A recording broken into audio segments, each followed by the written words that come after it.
Yo, what's up, YouTube? Welcome again to another edition of Chris Wrestling Videos here on YouTube.com. Um, so today I'm going to be discussing and giving my reaction over AEW Dynamite, um, paying tribute to Mr. Brodie Lee, the Assaulted One. So the show began off with the whole roster, including Brodie Lee's wife and his sons, are on the stage. They did the 10 bell salute to him. They played a video package with words from John Moxley talking about what Brodie Lee meant to him. Also after then, they started off with the match of Matt Hardy and Private Party versus the Young Bucks and Colt Cabana and Nick Jackson. So basically, um, at the end of the match, Queen lands a shooting star press onto Nick with a near fall. Hardy grabs a chair, but Queen doesn't want to use it. Colt Cabana blocks a gin and juice, which is the move that Private Party does.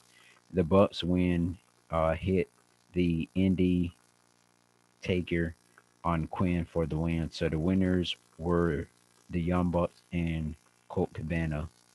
So match lasted about 13 minutes or so. Um, I'm gonna say how the whole match went and all that good stuff. But that was a great match as well. Um, paying tribute to Mr. Brodie Lee. Okay, Mr. Brodie, not Mr. Brodie Lee. He was a member of the Dark Order of course, so everybody knows that. And Colt Cabana, he's also a member in the Dark Order, so it's good to see people who he was around in the short period of time he was in AEW to pick up victories tonight like they did on AEW. So congrats to the Young Bucks and Colt Cabana. And the Young Bucks are some talented wrestlers as well. They're a great tag team, real life brothers. So great match. Um, then they come out. SCU attacks them from behind. The Bucks super kick the Acclaimed, and Colt adds a double bionic elbow. Cool. Then as the show went on commercial came back on, they showed a video of Darby Allin sharing his thoughts on Brodie Lee. He he quickly discovered that Brodie Lee didn't have an ego. Brodie wasn't about uh, tearing people down, tearing people down. He wanted to lift people up. Brodie Lee is the number one guy Darby wishes he could have wrestled. And with that being said, Brodie Lee was a talented wrestler. Whether he was in WWE or whether he was in AEW, he was always a talented wrestler. I've seen some of his matches, and that guy can wrestle. He left us here in the wrestling world at a young age, but he's looking down on each and every one of us, you know, for supporting him. And you know, that guy is just that good, and it shocked a whole bunch of wrestling fans. This is the only thing I can really talk about on my channel, because this guy died a couple of days ago on December 26th, and it's surprising, to see a guy that young go. And so I would love to have seen Darby Allin, versus Brodie Lee, and that probably would have been a good match to see. But you know, um, would have been great. Yep. So then they had the match of Lance Archer, Evil Uno, and Stu Grayson versus Eddie Kingston, the Butcher and the Blade. So the teams brawl, before the opening bell.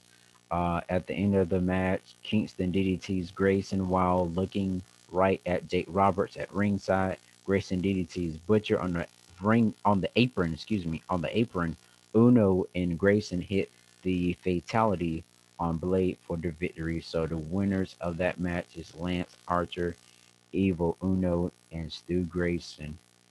The match was 10 minutes and 3 seconds long.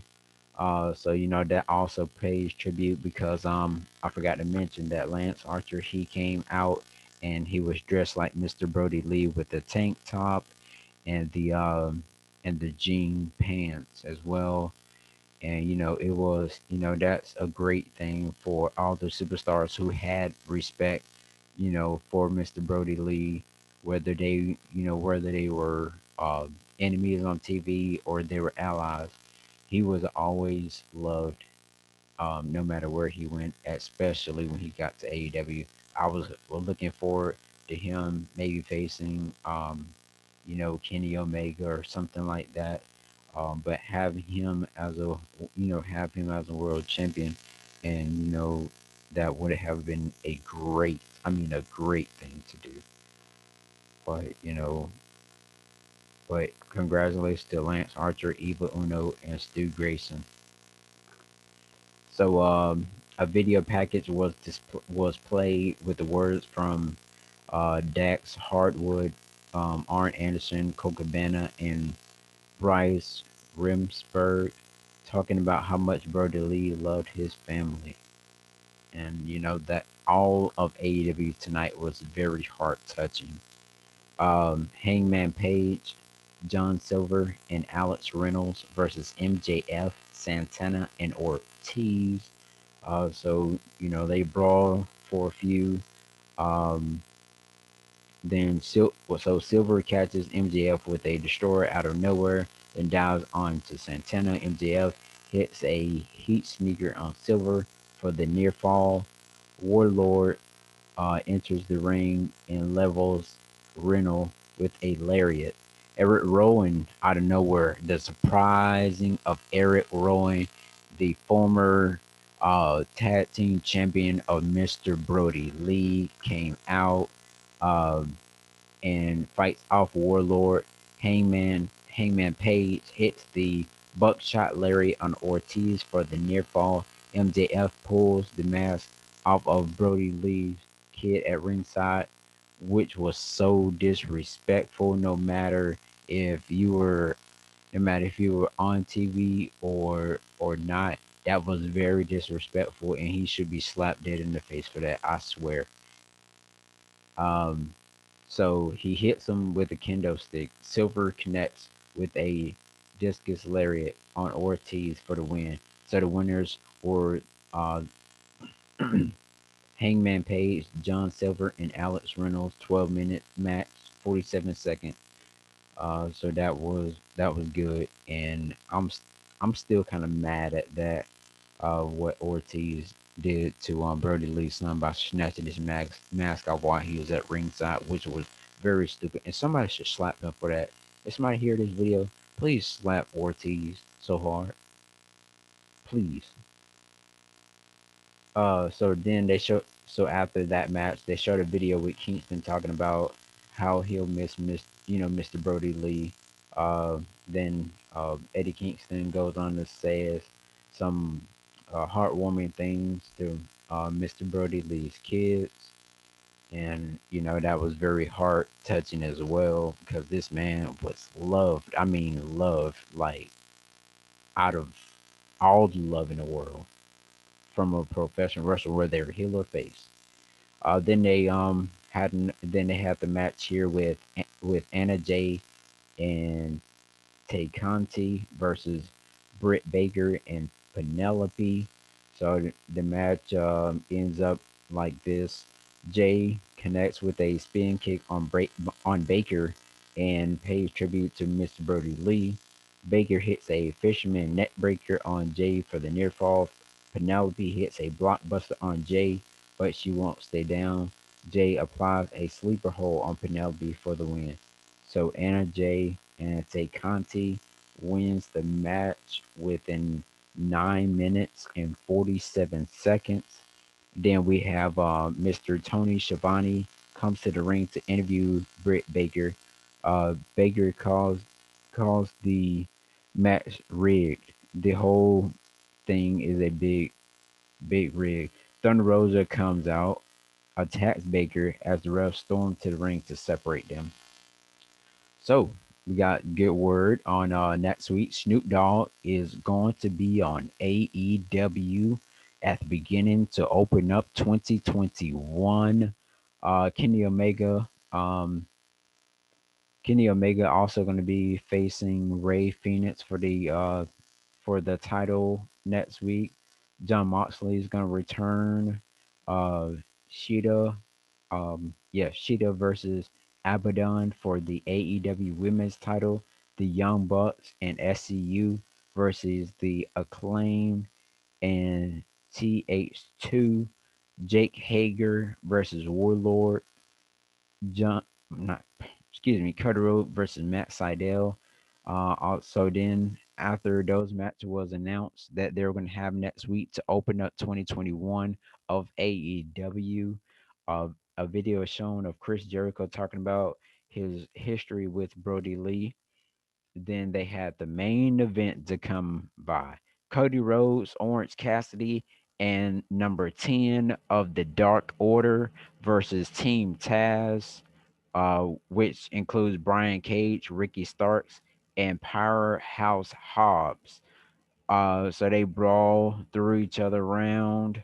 So basically, the end of the match went like this: Starks hits a tornado DDT on for a near fall. Taz um, tries to introduce the chair into the match, but Arn Anderson has one of his own. Cody hits the crossroads on Starks. Uh, Dark Order number 10 adds a spine buster for the victory. Winners are Cody Rhodes, Orange Cassidy, and number 10 of the Dark Order, with that match being 11 minutes and 12 seconds. Um, Team Taz, including also Hook, which is Taz's son, attacks after the match. The lights goes out and Darby Allin appears. The lights goes out again and Sting appears as well. Team Taz stares them down as they went on commercial break. So that was really good. And at the end of the show, it was very sad. I've never thought that I would, get chills run down my spine from when at the end of the show, um, they had, let's see, Cody Rhodes introduce Mr. Brody Lee's son, Mr. Brody Lee Jr., and had his wife to come down to the ring, and Cody Rhodes, they brought his boots down there with them, and then they put his Dark Order scarf over his boots, and his son was just there, and everybody was chanting, um, Brody Lee, Brody Lee, Brody Lee, and it was like repeatedly, and it got louder. I'm talking about it was so loud that I had to turn down my speakers on my computer up here watching it. It was that loud out through my house. So also, after then, missed the owner of AEW, Mr. Tony Khan. He was there, and he told and delivered Mr. Brody Lee Jr. a TNT championship, and said that he is the TNT champion forever. And that is so amazing for AEW to do something so impressive. And then they had a video package of Mr. Brody Lee, all his AEW stuff, all his WWE stuff when he was a tag team with um, Eric Rowan back in WWE, when he was with the Wyatt family, when they also showed Big E up on AEW, and I was like, man, that video package at the end of the show really touched me. And with Mr. Brody Lee gone, AEW is definitely a company that's that's worth it. And you know out of AEW tonight, I give AEW a 10 out of 10 tonight, because that was impressive what they did for Mr. Brodie Lee. And all respect goes to AEW for this. And also, I just want to say thank you all so much for subscribing and viewing Chris Wrestling Views here on YouTube.com. Just continue to support my channel, share it as well. Reach me on all through my platforms. Don't forget to click that bell. Click that subscribe button first, then click that bell so you won't miss any of my videos. Thank you for watching Chris Wrestling Views here on YouTube.com. I really appreciate y'all for everything I do. God bless.